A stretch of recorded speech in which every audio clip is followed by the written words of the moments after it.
welcome back to Deeper Than Most, guys. I'm your host, DJ. And I'm your host, Sav. And today we're on episode 79, which means it gives us another little special episode, which is our part 2 of the Women in Power. Yes, Women in Power part 2. We did say we were going to make this a mini series. We were probably going to do one more after this. But yeah, we're just here to highlight some powerful women and their lives and the impact that they have made on the world throughout history. So, yeah, we have 4 of them today. We have 2 each that we're going to be talking about. I think that's more than what we did last time. I think we did 1 each last time, right? We did 1 because I think we went a little more in depth with those. Yes. But yeah, I think we did 1 last time.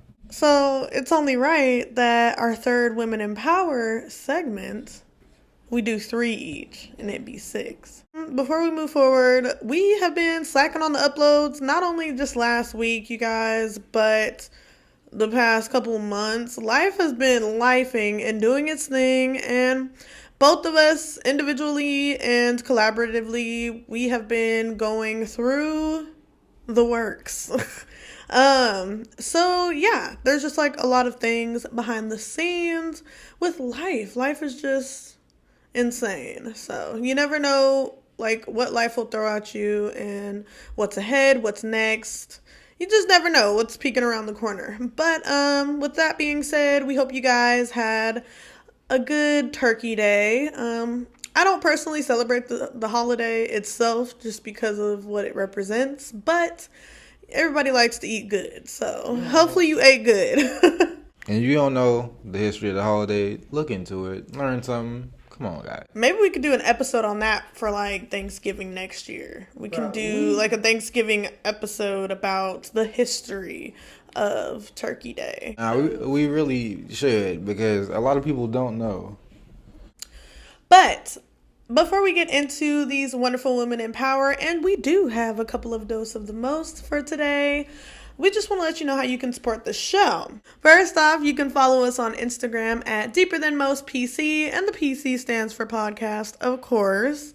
You can also check us out on the Clock app, that's TikTok, and you can find us there at DTM Pod. You can email us at deeperthanmostpc@gmail.com. And what else? Oh, join our Facebook group. Cause yeah, it's cool over there. We got over 100 members, so it's deep, okay? It's real deep. And we'll just put that up here. We're not going to do it at the end. We're going to do it at the beginning this time. Yeah. Get it out the way. And lastly, don't forget to like, comment, and subscribe on our YouTube channel, y'all. It really helps us. It really helps us grow our community. And that's what we're trying to do this year. It was the year of elevation. We've been elevating. But next year, we out of here. Like, But next year, I definitely see big things for DTM. By then, we'll be on episode 100. And who knows what'll happen after episode 100. I don't know how long we're going to do this shit for, but hopefully it's a long time. A good time and a long time. Because that's what I'm here for. So, yeah. Okay. Let's get into this. We've been chit-chatting, kikiing, all that good shit. And let's talk about one of our favorite people, but I don't know anymore. I've got mixed feelings. I've got mixed feelings now. But Elon Musk, Mr. Musk has been a hot topic lately. He's been trending because, for one, he bought Twitter.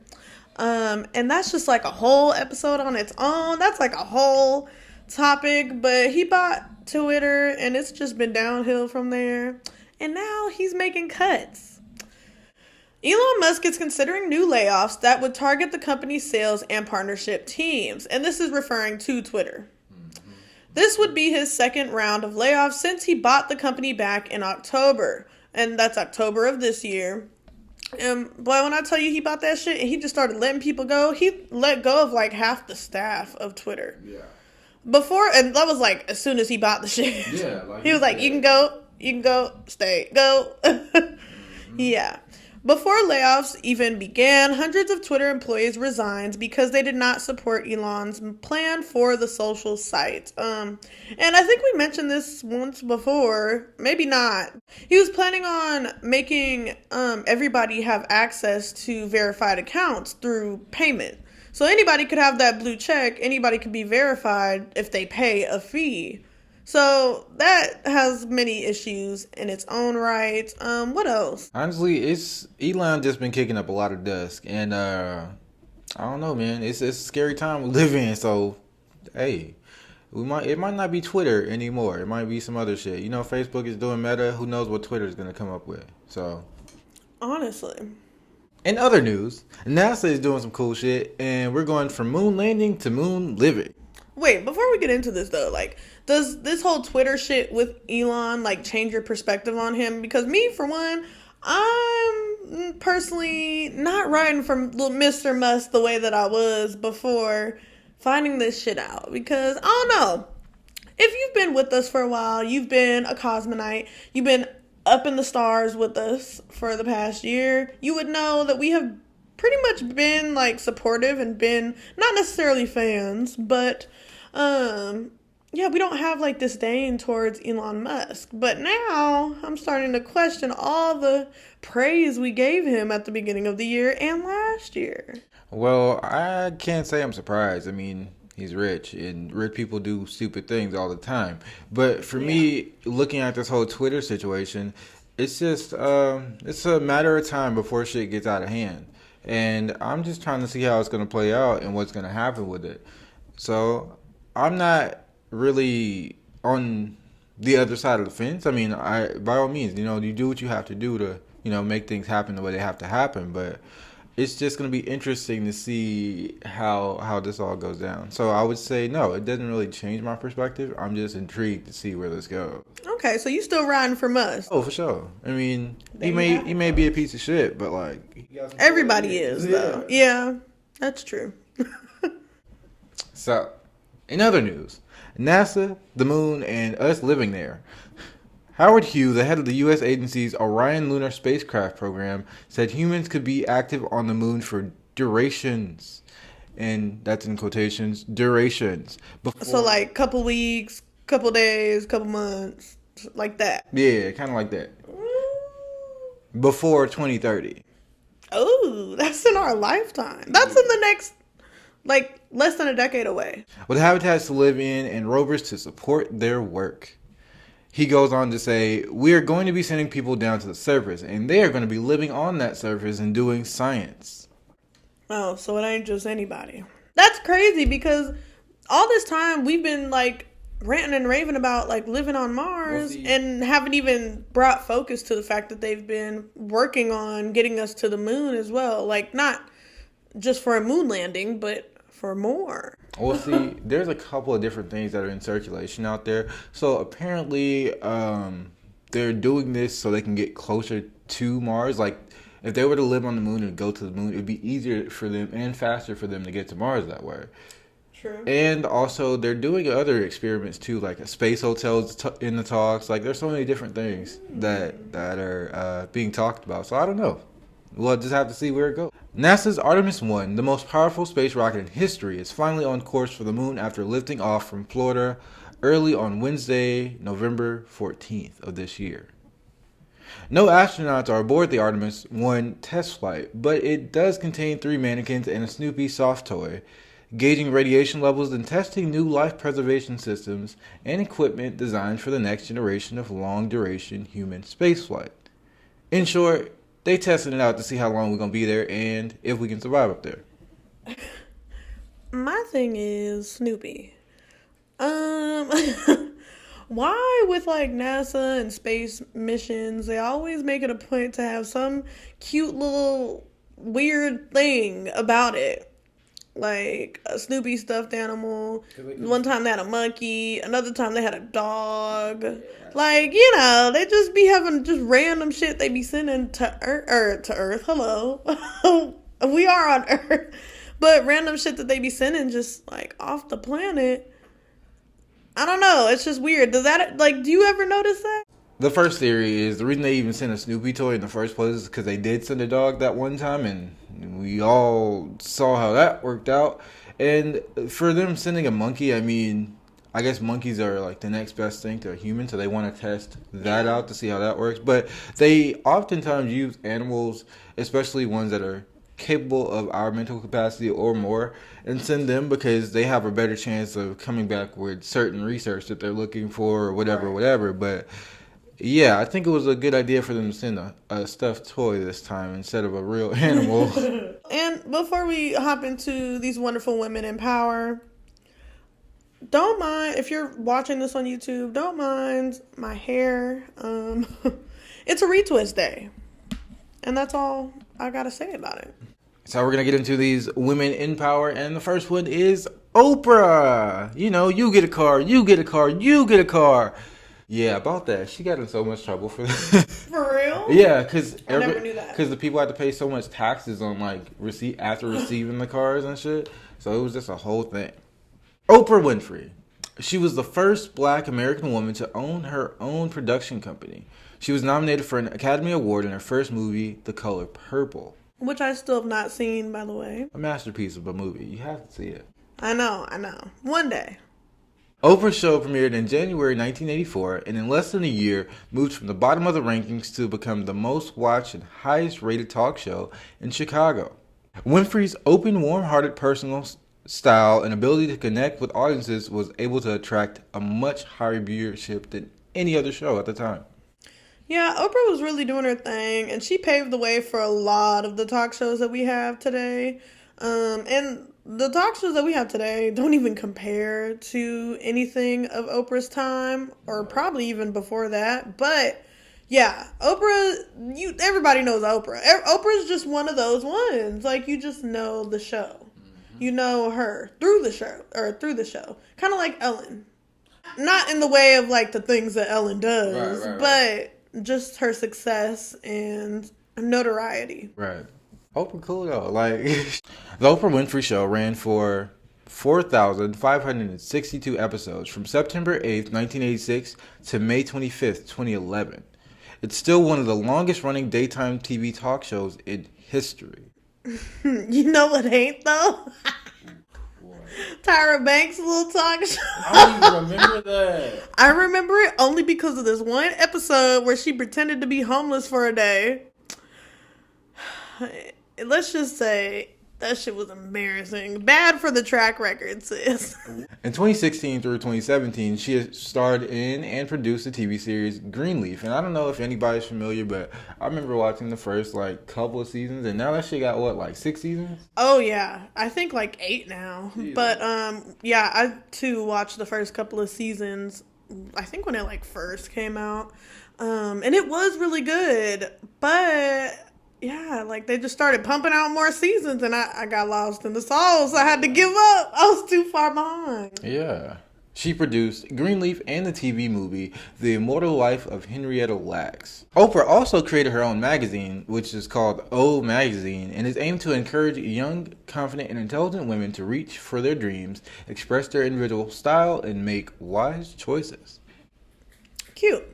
I like that you went over her notable achievements, because give her flowers while she's still here. That was Oprah. And now we get into Angela Davis. And Angela Davis is a force to be reckoned with, to say the least. Angela was born in Birmingham, Alabama in 1944 and was introduced to racism and activism at a very young age. Angela's neighborhood was known as Dynamite Hill because the KKK would often attack the homes of the Black families in the community by bombing their houses. And this is just one of many types of attacks that we've heard about, we've seen, we know about, and that we've even talked about on our show, of just the types of things that Black people have to endure just being Black, living in this horrible in this country.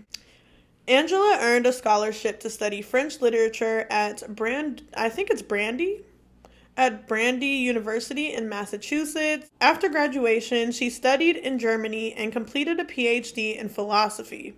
As soon as she came back to the U.S., she got involved in the civil rights movement. Man, she was just talented. She was smart. She was intellectual. Just a full package. Sis was a full package. And fighting for the goddamn rights of her people. She believed that racism and capitalism were dangerous to the American justice system and wanted to see change. Absolutely. She participated in a student nonviolent coordinating committee and the Black Panther Party. That's pretty cool. I wish, like, the Black Panther Party was still prevalent today, like it used to be. Angela was interested in the commitment to civil rights and Black power, but did not fully agree with their policies. Now this, personally, I really, really like. She was concerned about the divisions between male and female members. She felt that male leaders expected women to stay in the background and not have the chance to lead. And I think that's cool because not only was she fighting for the rights of Black people, but she was fighting for the rights of Black women within, like, this movement. And this movement that she's a part of. So she's even letting, like, the brothers know in the fucking group, like, hey, I mean, I get we're all fighting for the same thing, but us women are fighting for a little bit more, and you need to give us that. We shouldn't have to be fighting for this if we're on the same side. And I feel like because she was pushing so hard in that, she kind of inevitably became a leader herself. It's a natural thing, especially if you have that voice and that demeanor. It naturally happens. Yeah, and she definitely has, like, the characteristics of a leader. In 1969, Angela became a professor of philosophy at the University of California in LA. Governor of California, Ronald Reagan at the time, learned about Angela's political connections and pressured the university to fire her. Supported by many of her colleagues and students, Angela fought back. She took her case to court. The Supreme Court of California ruled Angela could not be banned for party affiliation. And that's facts. But that says a lot about Ronald Reagan, though, as a governor, trying to get her fired because of this whole situation. And it's weird because later on down the line, he's the exact reason that there's so much systematic bullshit going on. But yeah, that's a different story. Around the same time that Angela lost her job, she became involved in the Soledad Brothers Defense Committee. The Soledad Brothers were 3 Black inmates at Soledad Prison charged with the murder of a white prison guard. The committee sought to raise funds and awareness in support of the 3 accused men. I like that she was doing shit on her own, too. Like, I don't know. The fact that, yeah, you were, like, a part of the Black Panther movement, but even without the Black Panther movement around, I feel like she still would have found ways to support her people. And I feel like for her, it was more about just, like, justice and not just, like, certain, like, little things throughout the movement. Like, it was the entire thing. It was more or less like, okay, let's see what's going on in the justice system. We have women that have issues. We have all these things that need to be addressed, but we're only focusing on this one issue when we could be addressing all of it. Or different parts of the same issue. Yep. On August 7th, 1970, an armed gunman and brother of one of the Soledad brothers entered a courtroom in California and took several people hostage. He stated he would hold the victims until the Soledad brothers were set free. Amidst the attempted police rescue, 4 people were killed, including the courtroom judge. You know, I've never heard of this. I've never heard of this either. Yeah. So that's very interesting to know. That's crazy. I wonder how he was able to just get in with a gun. Like, I mean it was the 70s, but damn. You put it in your back pocket, put your coat over it, and just walk. They weren't doing, like, security checks? I mean, in the courtroom? I doubt it. I mean, if they were, there's probably one security guard. An investigation revealed that the gunman used a weapon Angela bought at a pawn shop several days earlier. Under California law, Angela could be charged as if she were present at the crime because of her connection to the gun. So although she was not at the trial when the crime took place, because it was her, like, the weapon that she bought that was used in the crime, she could have been, like, charged in connection to the crime because the weapon was hers. Isn't that interesting, though? I wonder, not saying that sis is guilty or anything, but I wonder how they got that gun. And it's the same, like, case that she was fighting for. Right. I mean, but he could have stole it, you know? I mean, of course, but yeah. Without her knowing. Yeah. I mean, even though she just got it, like, days earlier. But, you know, they could have saw each other within that time, and he could have swiped it. Mm-hmm. I don't think she's guilty. I don't think she think could be charged. Like, me personally, I wouldn't want to charge her for connection to the crime in this case. I don't know. Maybe that's controversial. I mean, I see why they. I guess I see why they would. I mean, Yeah. it makes sense why they would, but I get what you're But saying. I'm rooting for sis. Yeah. Distrustful of a government that had already silenced her in the classroom, Angela went into hiding, which you don't want to do if you're being suspected of a crime anyway, but she did that. During that time, the FBI added her to the 10 most wanted list. In October, she was arrested in a hotel room in New York City. 10 most wanted. That's crazy because not a lot of people end up on that 10 most wanted list. You want to know why?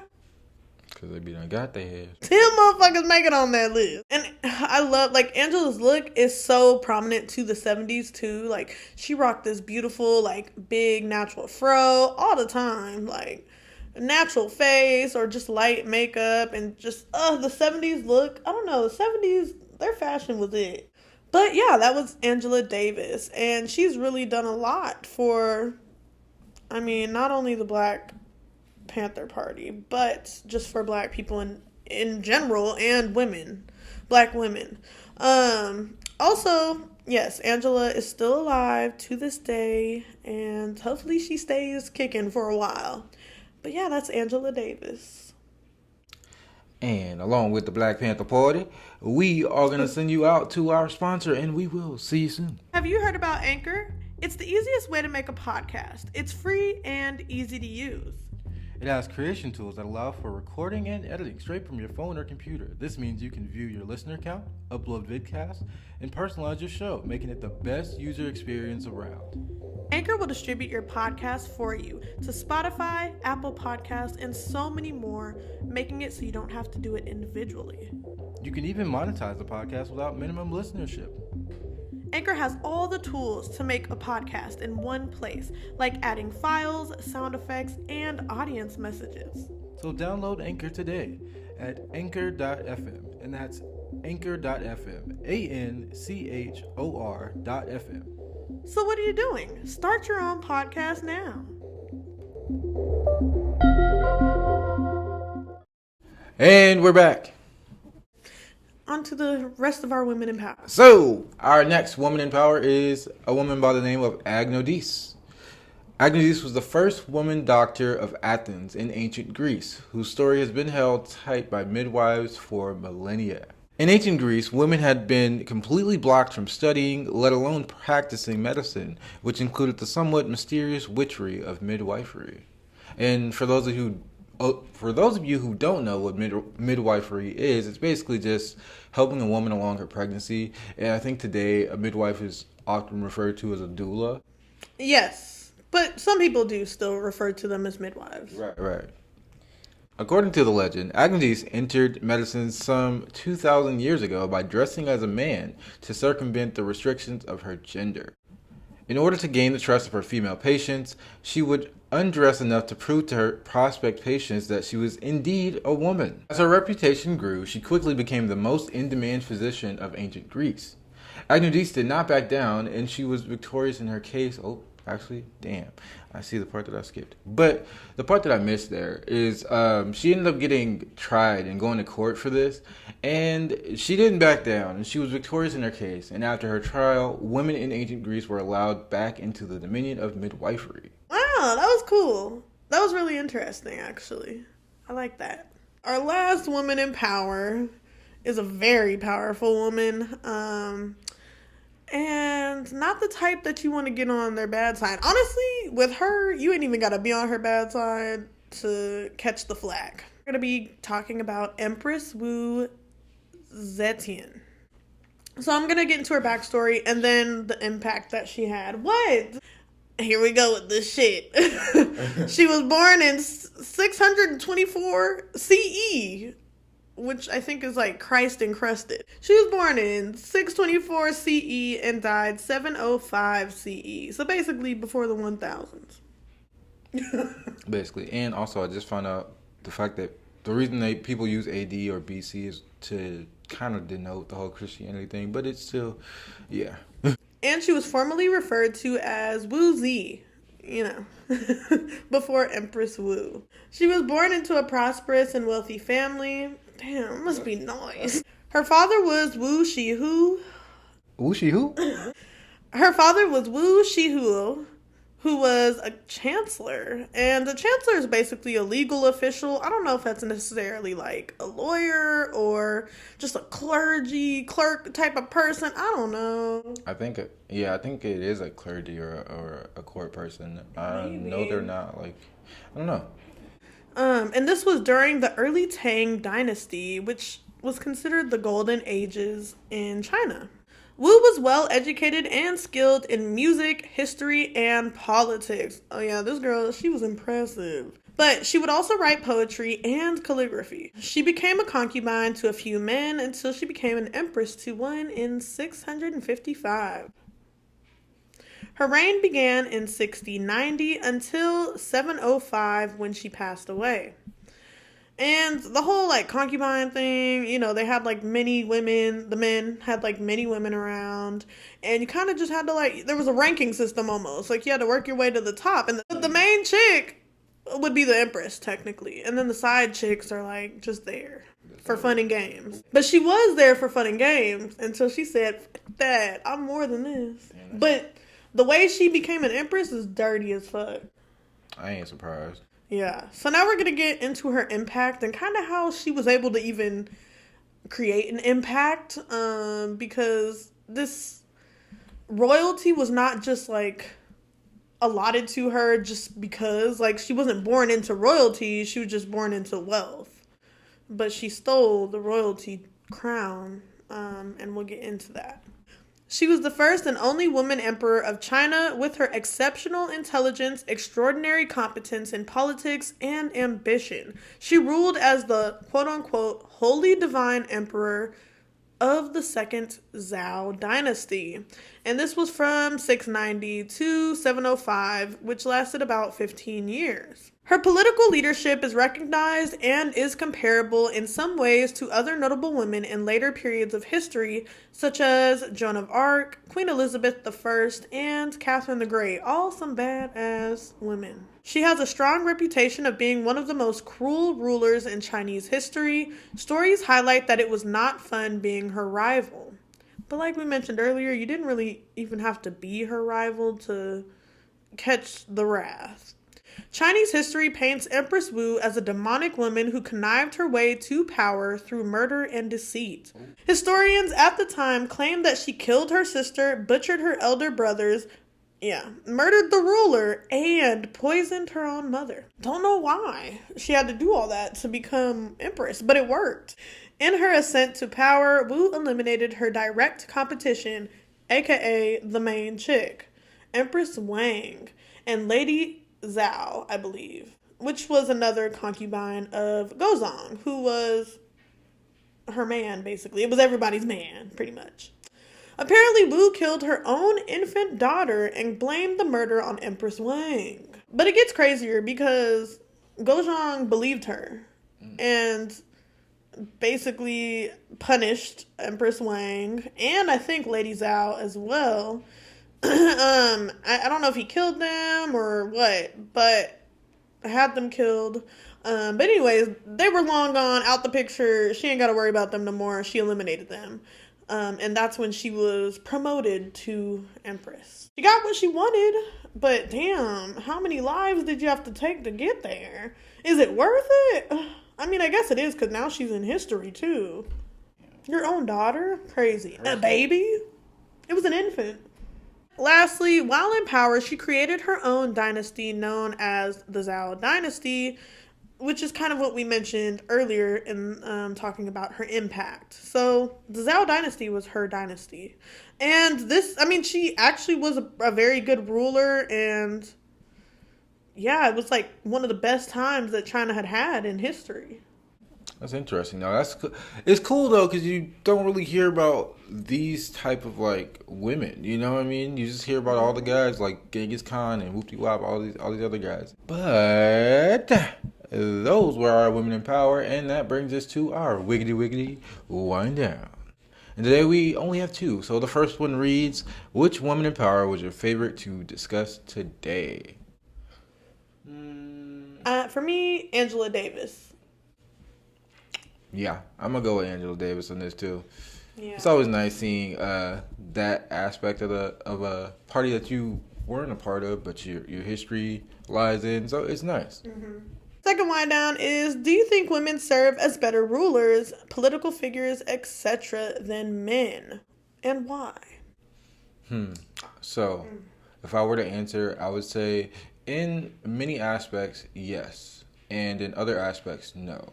Yes, because women would be better at strategizing. They would be. We would. I don't think we would have as many wars as we've had because men are just so angry. They don't know how to really solve things aside from just blowing shit up, and i.e. that be white men, black men, whoever. Men just solve problems by blowing shit up. So I don't think we would have had as many wars. But in terms of political issues, I don't know. I don't know how that would have gone.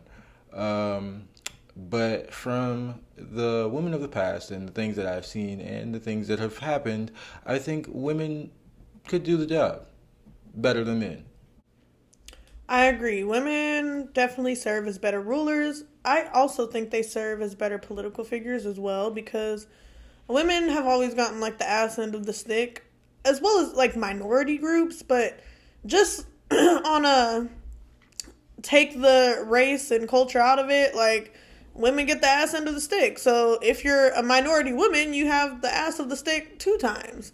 And that's just no fun. So women kind of understand on the political scale, like what is fair, what is right, what is wrong, because we've been on the side where it's not right and wrong. And as being a black American, we know what it's like to be on the side of being wrong in a sense. I mean, think about it. Like, women literally just got the right to vote, what, like two centuries ago? Mm-hmm. If that. And they still be getting flack today. Like, they can't even control, like, whether they want to, do whatever they want to do with the baby inside it. Exactly. But my thing is, people who have been oppressed or have been on the shitty end of the political stick or just any stick relating to politics understands politics as a whole, I feel like. People that are on the graceful end of these sticks, politically speaking, don't fully grasp what the other side has to endure because they're not on the bad side. They only see the glitz and the glam of it all. But as somebody who is on the shit end of the stick in politics, yeah, you can have a full rounded perspective because the only way to know what it's like on the shitty side is to be there. And it fucking sucks. It's pretty clear and obvious what the good side brings. It's not always clear and obvious what being a minority or a woman is like when it comes to politics. Well, in that aspect, I honestly think it's because they choose to ignore it. We all know what it's like. Everyone knows. They understand what's going on. And I think it's very ignorant of the politicians and the people that are in the powers that be to just simply blatantly ignore it because ignorance is bliss in this country. It's terrible. I think that we should have a complete reform of our entire government, but that's just me. Ignorance is bliss, but not bliss enough. And with that being said, we're going to break down how you can support the show one last time, and we're going to end it off with our wonderful, kind words. So, once again, follow us on Instagram at deeperthanmostpc. Check us out on TikTok at DTMpod. Shoot us an email at deeperthanmostpc@gmail.com. And we already mentioned our Facebook group, so yeah, you know. You know what to do. Also, go ahead and give us a like and go ahead and comment and subscribe to us on YouTube at Deeper Than Most, as well as these listeners out here. We know y'all be listening, so why not take a moment to give us a rating and or a review, because it's greatly appreciated and we see every single one. So what are your kind words? So my kind words are clear your mind, meditate. And I can't stress this enough, whether it's 10 minutes a day, 5 minutes a day, whether you're on the bus, whether you're walking, do it, at least at some point. It's important that you clear your mind because life gets hectic and so does everything else. So just relax a little. That's a good one. What about you? I would say prioritize.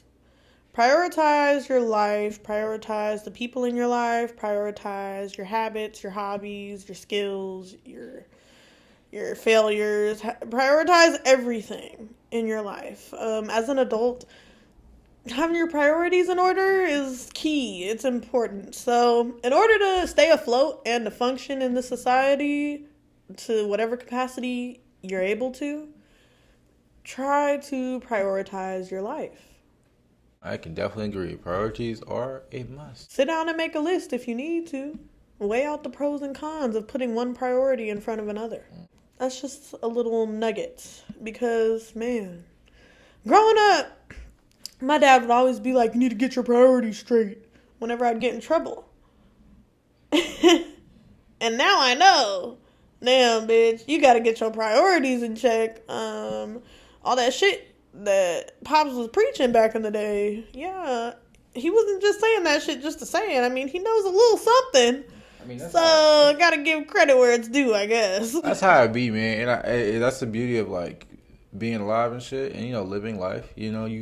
You kind of gloss over some shit that older people say because it's like where you just blowing smoke, whatever. Because you're trying to enjoy the moment at the time, like your kid. Yeah, as you should. And you still should do that by all means. Still enjoy the moment, but prioritizing and having your things in order is very important because sometimes shit gets hard, and later on in life you'll need those priorities to understand how you can move forward. So, and you can't enjoy life if your priorities aren't in check. Like, priorities in check means peace of mind. So, if you don't have peace of mind, how are you, living life to the fullest and getting the best experiences that you can out of it? Exactly. It's kind of hard when everything else is polluted. Exactly.